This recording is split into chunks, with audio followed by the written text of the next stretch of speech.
Elite study daily current affair की series में आप सभी का पुनः स्वागत है। आज है 21 अगस्त 2020। इस वीडियो में डिस्कशन करेंगे हर रोज की तरह हिमाचल प्रदेश राष्ट्रीय तथा अंतर्राष्ट्रीय एमसीक्यू के बारे में। सबसे पहले आपको बता दें, आप हमारा इलाइट स्टडी नाम से एजुकेशनल ऐप लॉन्च हो चुका है। गूगल प्ले स्टोर पर जाइएगा और इसे इंस्टॉल कर लीजिएगा। बहुत ही महत्वपूर्ण जानकारी इस पर हर रोज हम प्रेषित करने का प्रयास कर रहे हैं। आइए सबसे पहले शुरुआत करते हैं राष्ट्रीय तथा अंतर्राष्ट्रीय करंट अफेयर से। पहला प्रश्न है, केंद्र सरकार द्वारा किन 3 हवाई अड्डों को लीज पर लेने का निर्णय लिया है? आपको पहचानना है ये 3 अड्डे कौन कौन से हैं। शिमला जयपुर गुवाहाटी, दिल्ली जयपुर गुवाहाटी, अंबाला चंडीगढ़ या जयपुर, जयपुर गुवाहाटी और Thiruvananthapuram. The right answer is here option number D, यानी केंद्र सरकार इन 3 हवाई अड्डों को लीज पर लेने का निर्णय सरकार के द्वारा लिया गया है। प्रश्न अलाइड सर्विसेज एनटी की सर्विसेज से प्रेरित है। इस तरह के प्रश्न परीक्षाओं में देखने को मिलते हैं। केंद्र सरकार द्वारा गैर राजपत्रित पदों के लिए संयुक्त प्रवेश परीक्षा का आयोजन करने के उद्देश्य से किस एजेंसी के गठन को स्वीकृति प्रदान की है? नेशनल सिलेक्शन एजेंसी, नेशनल सेवा संगठन, नेशनल एम्प्लॉयमेंट एक्सचेंज या नेशनल रिक्रूटमेंट एजेंसी। तो option number D is the right answer. देखिए काफ़ी अच्छा निर्णय लिया गया सेंट्रल गवर्नमेंट के द्वारा। अक्सर ये देखा जाता है कि विभिन्न तरह की प्रतियोगी परीक्षाओं के लिए विद्यार्थियों को बार बार फॉर्म भरने पड़ते हैं। कभी सर्वर डाउन की समस्या आती है, कभी अन्य समस्याएं आती है। यदि वर्ष भर में ये क्या 2 बार ही किस तरह की एक रिक्रूटमेंट एजेंसी के द्वारा टेस्ट कनेक्ट करवाया जाए और उसके बाद उनके मेरिट के आधार पर उनका नंबर आगे उनकी जो भी उनकी बनेगी उसके आधार पे उन्हें जॉब दी जाए, तो काफ़ी बेहतर निर्णय हो सकता है। ऐसा कहा जा रहा है कि केंद्र सरकार द्वारा करीब 20 तरह की जो रिक्रूटमेंट की एजेंसीज थी उनका यहाँ पे इसी में उनका सम्मिलित कर दिया जाएगा और उसके बाद रिक्रूटमेंट होगी। तो इसमें कुछ जैसे स्टेट गवर्नमेंट की अपनी कुछ वैकेंसीज होती है, वो अलग से रिक्रूटमेंट होती रहेगी। कुछ ऐसी रिक्रूटमेंट भी होती है जो कि सेंट्रल गवर्नमेंट तथा दोनों के बीच में होती है, उसको यहाँ पे सम्मिलित किया जाएगा। और याद रखिएगा इसमें सिर्फ राजपत्रित श्रेणी के जो गैर राजपत्रित श्रेणी के जो कर्मचारी होते हैं उन्हीं के लिए इसकी व्यवस्था की गई है। जनजातीय मामलों के केंद्रीय मंत्री अर्जुन मुंडा ने आदिवासी उत्पादों की बिक्री को सुनिश्चित करने के लिए किस नाम से एक वैन सेवा शुरू की है? Tribals local vehicle, tribes India on vehicles, हर घर ट्राइबल अभियान या Sugam Bharat. The right answer is here option number B, tribes India on vehicle. ये प्रश्न भी हमारा अलाइड सर्विसेज की परीक्षा से प्रेरित है। यदि आप अलाइड सर्विसेज परीक्षा का और प्रश्न पत्र उठा के देखेंगे तो आपको ऐसे प्रश्न वहां पे देखने को मिलेंगे। हाल ही में अमेरिका द्वारा किन 2 देशों के साथ अपने संबंधों की बहाली की है? इजराइल तथा ईरान, संयुक्त अरब अमीरात तथा इजराइल, संयुक्त अरब अमीरात तथा ईरान या उपरोक्त में से कोई नहीं।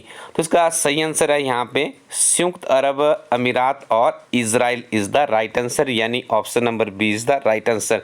यह प्रश्न हमारा यूजीसी नेट सेट की जो परीक्षाएं होती है उसमें पॉलिटिकल साइंस में पूछा जा सकता है। आईआर में भी आपसे प्रश्न, इंटरनेशनल रिलेशन की यदि आप स्टडी कर रहे हैं उसमें प्रश्न पूछा जा सकता है। विभिन्न तरह की प्रारंभिक परीक्षाओं के लिए भी प्रश्न बहुत ही महत्वपूर्ण है, क्योंकि दोनों देशों के बीच में काफ़ी लंबे समय से तकरार देखने को मिल रहा था और काफ़ी बड़ी ये यहाँ पे सक्सेस मानी जा सकती है डोनाल्ड ट्रंप की। किस देश की सेना ने विद्रोह करके राष्ट्रपति इब्राहिम बाऊबकर कीता को हिरासत में ले लिया, जिसके कारण देश के राष्ट्रपति ने अपने पद से इस्तीफा दे दिया? माली, भूटान, नेपाल या पाकिस्तान। तो देखिए इस तरह की घटना घटित हुई है माली में। याद रखिएगा ये राष्ट्रपति का नाम भी आपको याद रखना है, इब्राहिम बाऊबकर कीता इनका नाम है। अगला प्रश्न है, 20 अगस्त को सद्भावना दिवस किस पूर्व प्रधानमंत्री की स्मृति में मनाया जाता है? तो इसका सही उत्तर आपको बता दें, यहाँ पे ऑप्शन नंबर ए यानी स्वर्गीय प्रधानमंत्री श्री राजीव गांधी के इसके उपलक्ष्य पे बनाया जाता है। ठीक है, तो आपने याद रखना है सद्भावना दिवस। विश्व के किस देश द्वारा पहला आर्टिफिशियल इंटेलिजेंस मंत्री नियुक्त किया है? निरंतर जो हमारा फेसबुक पेज है आपने सिंपली टाइप करना है इलाइट स्टडी 25, आप उसे भी वो कर लें, उसको लाइक कर लें, फॉलो कर लें, क्योंकि वहाँ पर भी हर रोज़ हम बहुत से प्रश्न पूछते रहते हैं, काफ़ी ज़्यादा इन्फॉर्मेशन वहाँ पर भी शेयर करते रहते हैं। यूट्यूब में हमारा जो कम्युनिटी नाम से वहाँ पे एक टैब बनी हुई है, उसके ऊपर भी इस तरह के महत्वपूर्ण प्रश्न हम समय समय पर पूछते रहते हैं, तो आप निरंतर बने रहिए। ये प्रश्न बहुत ही महत्वपूर्ण प्रश्न है। ट्रिब्यून समाचार पत्र में एक आर्टिकल में मुझे प्रश्न मिला। देखिए प्रश्न क्या है, विश्व के किस देश द्वारा पहला आर्टिफिशियल इंटेलिजेंस मंत्री नियुक्त किया गया है? अभी तक दुनिया एआई के ऊपर काम कर रही है, लेकिन किसी ने मिनिस्टर नियुक्त नहीं किया है। तो देखिए आपको उस देश को पहचानना है कि कौन सा देश है जिसने काम करके दिखाया है, इजराइल, अमेरिका, चीन या संयुक्त अरब अमीरात। तो इसका जो सही उत्तर है option number D is the right answer. संयुक्त अरब अमीरात में एआई आर्टिफिशियल इंटेलिजेंस के लिए एक नया मंत्री बनाया गया है। देखिए कितना महत्वपूर्ण प्रश्न है, और इनका विजन देखिए आप। आने वाले समय में आपको भी पता है और हमें भी भली भांति परिचित है कि आर्टिफिशियल इंटेलिजेंस काफ़ी इंपॉर्टेंट रोल प्ले करने वाली है यदि हम टेक्नोलॉजी की बात करें। गंगोत्री नेशनल पार्क, जिसे हाल ही में समाचार पत्रों में देखा गया, किस राज्य या केंद्र शासित प्रदेश में स्थित है? हिमाचल प्रदेश, उत्तराखंड, मध्य प्रदेश या आंध्र प्रदेश? तो इसका सही उत्तर होगा Uttarakhand. Option number B is the right answer.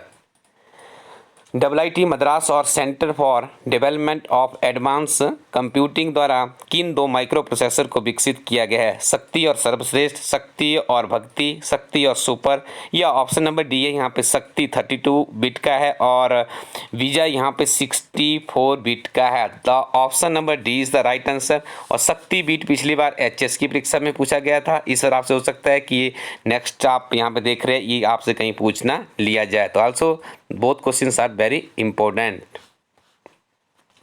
28 साल में पहली बार किस खेल के खिलाड़ी को खेल रत्न दिया गया? टेबल टेनिस, फुटबॉल, क्रिकेट या हॉकी? तो आपको बता दें 28 बरस बाद इस बार इनका नामांकन किया गया है। टेबल टेनिस के खिलाड़ी हैं, आपने याद रखना है। इसी तरह से आपसे यूनिक प्रश्न पूछा जाएगा।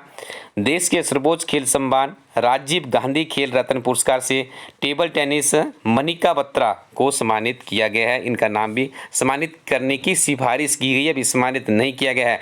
याद रखिएगा जो स्पोर्ट्स का सबसे सर्वोच्च सम्मान है उसका नाम है Rajiv Gandhi Khel Ratna. This is very most important question है। थोड़ा सा प्रश्न यहाँ पे घुमा फिरा के मैंने जानबूझ के पूछा है ताकि आपका प्रश्न बिल्कुल अच्छे से पक्का हो जाए। वर्ष 2020 में कितने खिलाड़ियों को राजीव गांधी खेल रत्न पुरस्कार दिया जाएगा? कितने खिलाड़ियों का नाम यहाँ पे रिकमेंड किया गया है? तो इसका सही उत्तर होगा ऑप्शन नंबर ए, यानी 5 खिलाड़ियों को ये पुरस्कार दिया जाएगा।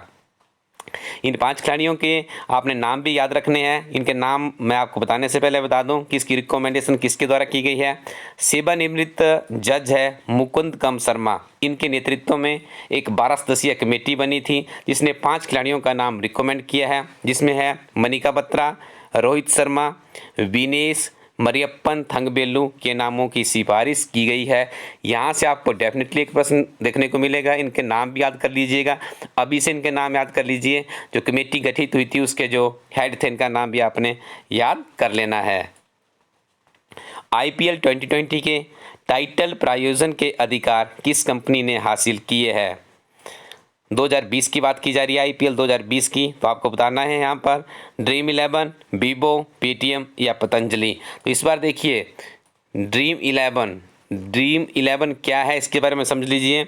ऑनलाइन गेम प्लेटफॉर्म ड्रीम 11 ने 222 करोड़ में IPL के टाइटल प्रायोजन के अधिकार हासिल किए हैं। इस कंपनी में चीनी कंपनी टेंसेंट, नाम याद रखिएगा, चीनी कंपनी है टेंसेंट ने निवेश किया है। ड्रीम 11 कंपनी के जो संस्थापक हैं उनका नाम है हर्ष जैन और भाबिता सेठ। बहुत ही महत्वपूर्ण प्रश्न है क्योंकि देखिए बार बार हमारे यहाँ पे भारत में विरोध हो रहा है कि चीनी कंपनी को बाई आउट करना है। तो डायरेक्ट देखिए चीन की वीवो कंपनी भी इस दौड़ में थी यहाँ पे इसके IPL की अधिकार प्राप्त करने के, लेकिन इन्हें नहीं मिल पाया। तो देखिए जहाँ पे अब ड्रीम 11 को मिल पाया है इसकी भी काफ़ी आलोचना हो रही है कि इस कंपनी के साथ में भी चीनी निवेशकों का हाथ है। लेकिन आखिरकार देखिए ड्रीम 11 ने बहुत बड़ी इन्वेस्टमेंट करके यहाँ पे IPL 2020 के टाइटल प्रायोजन के अधिकार प्राप्त कर लिए हैं। इजराइल के साथ सर्वप्रथम किस अरब देश द्वारा अपने संबंध स्थापित किए थे? तो यहाँ पे 4 ऑप्शंस है, इजिप्ट 1979, संयुक्त अरब अमीरात, इजराइल या उपरोक्त में से कोई नहीं। The right answer is here option number A, यानी इजिप्ट द्वारा अधिकार प्राप्त किए गए थे। और याद रखिए, जॉर्डन ने इजराइल के साथ 1994 में तथा संयुक्त अरब अमीरात द्वारा वर्ष 2020 में राजनयिक संबंध स्थापित किए थे। तो स्टूडेंट्स, ये थे नेशनल करंट अफेयर्स के बहुत ही महत्वपूर्ण प्रश्न। आगे इसी तरह के अति महत्वपूर्ण प्रश्न जो कि हिमाचल प्रदेश से संबंधित है उनके बारे में डिस्कशन करेंगे। पहला प्रश्न है, सिसु हेलीपैड हिमाचल प्रदेश के किस जिला में स्थित है? किन्नौर, मंडी, शिमला या लाहौल स्पीति? तो इसका सही उत्तर है ऑप्शन नंबर डी, यानी लाहौल स्पीति। आपको ज्ञात होगा सितंबर महीने में, अगस्त चल रहा है, अगले महीने में देश के प्रधानमंत्री नरेंद्र मोदी जी जो अटल रोहतांग सुरंग है उसका लोकार्पण करेंगे। तो उसके लोकार्पण करने के लिए इनका जहाज़ यहाँ पर भी उतरेगा। तो इसके लिए भी इसे काफ़ी आज की डेट में से काफ़ी यहाँ पे काम चल रहा है। इसको बिल्कुल बढ़िया तरीके से बनाया जा रहा है सिसु हेलीपैड को। तो आप याद रखिएगा, सिसु हेलीपैड कहाँ पे है? लाहौल स्पीति में है। हिमाचल प्रदेश पुलिस का आदर्श वाक्य क्या है? विभिन्न तरह के कम्पिटिटिव एग्जाम्स में आदर्श वाक्य से संबंधित प्रश्न बहुत पूछे जा रहे हैं। पिछले कल के वीडियो में हमने आपको संक्षिप्त उसमें बताया था कि कौन कौन सी परीक्षा में प्रश्न पूछे गए हैं। आने वाली परीक्षा में आपसे पूछा जा सकता है कि हिमाचल प्रदेश पुलिस का आदर्श वाक्य क्या है, आपको उसको पहचानना है। सच्चाई, निष्पक्षता, निर्भरता, सर्वोच्च, निष्पक्ष या आत्मनिर्भर, निष्पक्ष, निर्भय, कर्तव्यनिष्ठ, स्पष्टवादी, निष्पक्ष या कर्तव्यनिष्ठ। The right answer is here option number C, यानी निष्पक्ष, निर्भय और कर्तव्यनिष्ठ। बहुत से बच्चों की निरंतर हमें कमेंट सेक्शन में मिल रहा है कि सर पुलिस की भर्ती कब होगी। मैं आपको बता दूं, हिमाचल प्रदेश सरकार ने अपने बजट डॉक्यूमेंट में भी कहा है कि हम 1000 पदों को भरेंगे, ठीक है। और काफ़ी ज़्यादा आप देख रहे हैं, यदि आप निरंतर सरकार की नीतियों के साथ में अटैच्ड है, सरकार बजट की बहुत सी मांगों को पूरी कर रही है। पंचवटी योजना आपने हाल ही में देखी होगी, बजट की में उसका भी सरकार के द्वारा विस्तृत वर्णन किया गया था, उसको भी इम्प्लीमेंट कर दिया गया। और कोविड-19 पैंडेमिक के बीच में पुलिस विभाग का बहुत ही महत्वपूर्ण रोल देखने को मिल रहा है। तो शीघ्र ये भर्ती जाएगी। आप अपने आप से पूछिए कि आप कितने तैयार हैं इस भर्ती के लिए। आपकी तैयारी में कमी नहीं होनी चाहिए। एडवर्टीजमेंट कुछ ही दिनों में आ जाएगी। आप निरंतर और नियमित रूप से पढ़ते रहिए। हर रोज़ शाम को 7 बजे हमारी फैकल्टीज़ आप लोगों के लिए फ्री ऑफ कॉस्ट में एक वीडियो उपलब्ध करवा रही है, नियमित रूप से उसे सुनते रहिए। हिमाचल प्रदेश में नई ग्राम पंचायतों का गठन किस जनसंख्या के आंकड़ों के आधार पर होगा? वर्ष 1971, 2001, 2011, 2021। तो इसका सही उत्तर है यहाँ पर ऑप्शन नंबर सी, यानी जो नव गठित पंचायतों का गठन होगा वो 2011 की सेंसस के ऊपर ही होगा। हिमाचल प्रदेश सरकार द्वारा कोविड-19 महामारी के बीच छात्र छात्राओं की पढ़ाई के लिए कौन सा कोर्स निर्मित किया है? ज्ञान शक्ति केंद्र, ज्ञानशाला कोर्स, समृद्ध पाठशाला या हिम ऑनलाइन पाठशाला? तो यहाँ पर सरकार के द्वारा बनाया गया है ज्ञानशाला कोर्स, यानी option number B is the right answer. कुछ बहुत ही महत्वपूर्ण फैक्ट यहाँ पे मैं डिस्कशन करने जा रहा हूँ, अच्छे से इनको सुन लीजिएगा। भारत तथा हिमाचल प्रदेश में जब लॉकडाउन लगा था तो उसकी तिथि थी 23 मार्च 2020, ठीक है। नरेंद्र मोदी जी द्वारा घोषणा की गई थी। तो लॉकडाउन के बाद अभी तक हमारे स्कूल नहीं खुल पाया है, लेकिन प्रदेश सरकार द्वारा 9 अप्रैल 2020 को हर घर पाठशाला, याद रखिएगा इस मुहिम को, हर घर पाठशाला 8 अप्रैल को इसे शुरू किया गया। शिक्षा मंत्री और मुख्यमंत्री के सौजन्य से ये योजना शुरू होती है हिमाचल प्रदेश में। इस योजना के अंतर्गत प्री प्राइमरी के बच्चों से लेकर 12वीं कक्षा तक के बच्चों की पढ़ाई ऑनलाइन विभिन्न तरह के माध्यमों से करवाई जा रही है। छात्र छात्राओं के लिए स्वयं सिद्ध पोर्टल से अध्ययन सामग्री उपलब्ध करवाई जा रही है। तो चीज़ें भी आपने याद रखनी है कि प्री प्राइमरी से लेकर 12वीं तक और 9 अप्रैल 2020 को इसका हर घर पाठशाला कार्यक्रम का शुभारंभ किया गया है। हिमाचल प्रदेश के किस कोच का नाम द्रोणाचार्य अवार्ड के लिए भेजा गया है? रमेश वर्मा, रमेश शर्मा, रमेश वर्मा, रमेश तिवारी या रमेश पठानिया? तो इसका सही उत्तर होगा ऑप्शन नंबर डी, यानी रमेश पठानिया जी का नाम यहाँ पर रिकमेंड किया गया है। हिमाचल प्रदेश के मनाली से संबंध रखने वाले 6 बार के शीतकालीन ओलंपिक खिलाड़ी को अर्जुन अवार्ड देने के लिए नाम भेजा गया है, ठीक है। तो आपने देखना है हिमाचल प्रदेश के खिलाड़ी है शिव सक्सेना, शिवा केसवन या शिव खेड़ा या Shiv Mohan. The right answer is here option number B, यानी शिवा केसवन। यदि आपने अभी तक हमारी 2 बहुत ही महत्वपूर्ण किताबें इन्हें परचेज नहीं किया तो आप हमारी वेबसाइट पर जाइए elitestudy.co.in पे। ये किताबें आपको बहुत ही महत्वपूर्ण आपकी साथी बनेगी इस सरकारी नौकरी की जो आपकी जर्नी है।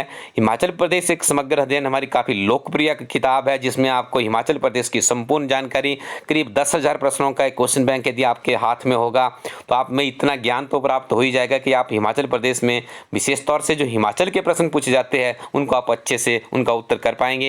यह किताब विभिन्न तरह की प्रतियोगी परीक्षाओं के लिए गागर में सागर के समतुल्य है। दूसरी तरफ काफ़ी लंबे समय से हिमाचल प्रदेश के अभ्यर्थियों को एक ऐसी पत्रिका की भी आवश्यकता थी जिसमें हर रोज के हिमाचल प्रदेश के करंट अफेयर्स हो, साथ में जो हिमाचल प्रदेश सरकार का प्रतिष्ठित समाचार पत्र है गिरिराज उसका सारांश हो, उसके बाद राष्ट्रीय तथा अंतर्राष्ट्रीय खबरों का स्टिक सारांश हो। तो आपकी इस जरूरत को पूरा कर दिया गया है हमारी टीम के द्वारा। करीब 3,000 प्रश्नों से लेस एक ऐसी मैगजीन तैयार की गई है जो कि हिमाचल प्रदेश में उपलब्ध है विभिन्न तरह के स्टोर्स में और हमारी वेबसाइट elitestudy.co.in पर भी उपलब्ध है। तो आप इसे यहाँ से डायरेक्ट ऑर्डर कीजिएगा। दोनों किताबें आपके काफ़ी सच्चे साथी बन सकती है आपकी सरकारी नौकरी की जर्नी में। नवीनतम क्लर्क परीक्षा की किताब जिसमें 1850 प्लस क्वेश्चन बैंक तैयार किया गया है हमारी टीम के द्वारा, ये किताब भी हमारी वेबसाइट से आपको मिल जाएगी। उपरोक्त दोनों किताबें हमारी हिमाचल प्रदेश समग्र अध्ययन और हाफ ईयरली विशेषांक जो किताब है ये मंडी में प्रकाश एंटरप्राइजेस के पास, Ajay book depot Dhalpur Kullu, Kiran book depot Bilaspur, Awasthi book and sports shop है आपकी मेन जोगिंदरनगर, और इसके अलावा ऊना में याद रखिएगा ऊना में सेठी जनरल स्टोर है। काफ़ी बच्चों की वहाँ से भी हमें या उनके फ़ोन आ रहे थे कि आप ऊना में भी किताब पहुँचाइए, तो सेठी जनरल स्टोर में किताब पहुँचा दी गई है। इसी के साथ में आपको बता दें बैजनाथ में टेक्निकल बुक डिपो है, उनके पास भी दोनों किताबें हमारी पहुंच चुकी है, आप उनसे भी संपर्क कर सकते हैं यदि आपको ये किताब चाहिए। मॉडर्न बुक शॉप है आपके ढालपुर कुल्लू में, राज बुक डिपो सरकाघाट, उसके बाद Mohan general store Hamirpur, Agrapal general store है Kangra, Goyal book depot Palampur, Sharma book depot है आपका बुक सेलर एंड स्टेशनर्स है बंजार डिस्ट्रिक्ट कुल्लू में, यूनिक बुक हाउस अभी तक शिमला में सिर्फ इसी दुकान में हमारी ये किताब उपलब्ध है, तो आप इस किताब के माध्यम से भी यहाँ इस दुकान के माध्यम से भी इन दोनों किताबों को प्राप्त कर सकते हो। डडवाल बुक जोन है धर्मशाला डिस्ट्रिक्ट कांगड़ा में, गुरु कृपा शॉप है आपकी संगड़हा सिरमौर में भी सिर्फ हमारी इसी दुकान में भी किताबें उपलब्ध है। इसके बाद देखिए आगे है कमल स्टोर कॉलेज रोड कांगड़ा, इनके पास भी किताब पहुँच चुकी है, और मंडी के सरकाघाट में गुप्ता बुक सेंटर में भी किताबें उपलब्ध है, आप यहाँ से भी इन किताबों को प्राप्त कर सकते हो। Thank you very much, keep watching elite study YouTube channel.